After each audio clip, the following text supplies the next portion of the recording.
Hey guys, it's Mrs. Egan. I'm going to be reading you one more story this week because this week you're working on character setting and major events, but also on identifying the central idea and key details in a story. So I'm going to read another story that has more of the central idea with the key details in it instead of the Very Hungry Caterpillar. So remember, the central idea or the main idea is what that text is mostly about. So if you're reading a book all about dinosaurs, your main idea or central idea is going to be dinosaurs.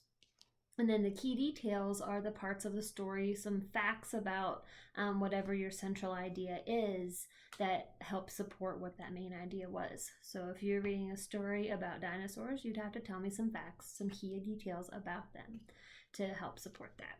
Okay, so we're going to read another one today, another springtime book. Since it is spring, it's really nice out today. It's called Plant a Little Seed, and it's by Bonnie Christensen. And it has some fictional parts to it, but it also gives us some information too. So I think it'd be a good one for that today. Okay, so I want to listen to this. I want you to think about what the main topic or central idea would be, and then some key details as I read through it. All right? Okay.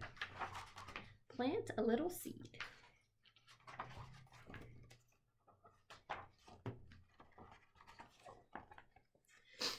We plant a little seed or two, or three or four or more.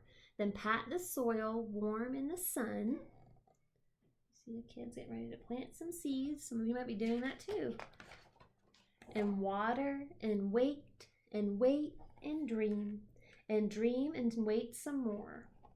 So when you are planting things, and we've talked all about this in science, you know you have to plant them, they have to have water and sunlight, and it doesn't happen really fast. It takes some time. So they're waiting on all of their things to grow. One day at last, a tiny sprout, then two, then three, then four, with stems unbending toward the sun and small leaves stretching skyward. Again, learned in science about how they have to reach toward the sun. They need the sunlight to grow. They look really excited about that too. Greening, growing up and out, spreading roots way down below. We water and weed and dream and wait some more. And this says I have some tomatoes and peas starting to grow.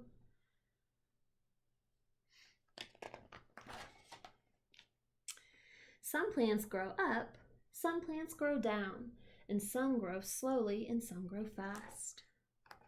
So they have this big sunflower, they grow up, and carrots and beets and radishes grow down into the ground. And some grow really quickly, and some you have to wait for a while. Until, surprise, a yellow bud, a white bud too, grow to bursting in the sun. First the bud, then the flower droops and falls. Soon the fruit begins to grow. A lot of plants, when you put them in the ground, they have little flowers right before the fruits or vegetables start to grow on them.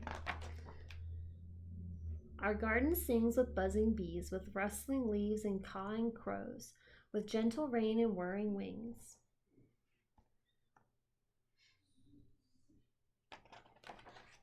We water and weed and dream and wait and water and wait some more.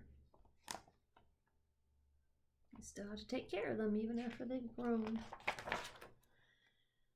When the fruit's the perfect size, we munch it right off the vine. Sweet and sharp upon our tongues, we hold the taste of summertime.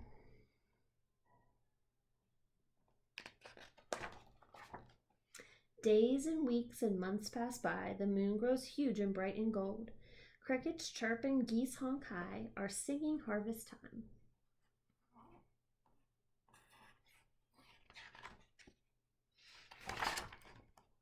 We gather in our gardens gifts to pickle, bake, or freeze or dry, then cook a glorious autumn feast, soups and salads, cakes and pies.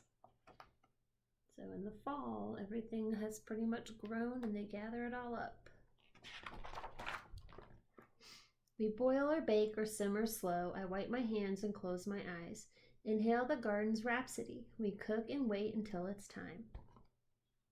So they have some corn boiling there and salad, pies. To gather those we love the most, then pile the harvest table high and sing a song of gratitude for seeds and soil, rain and sun, and all the springtimes yet to come. when we plant a little seed or two. And that's the end.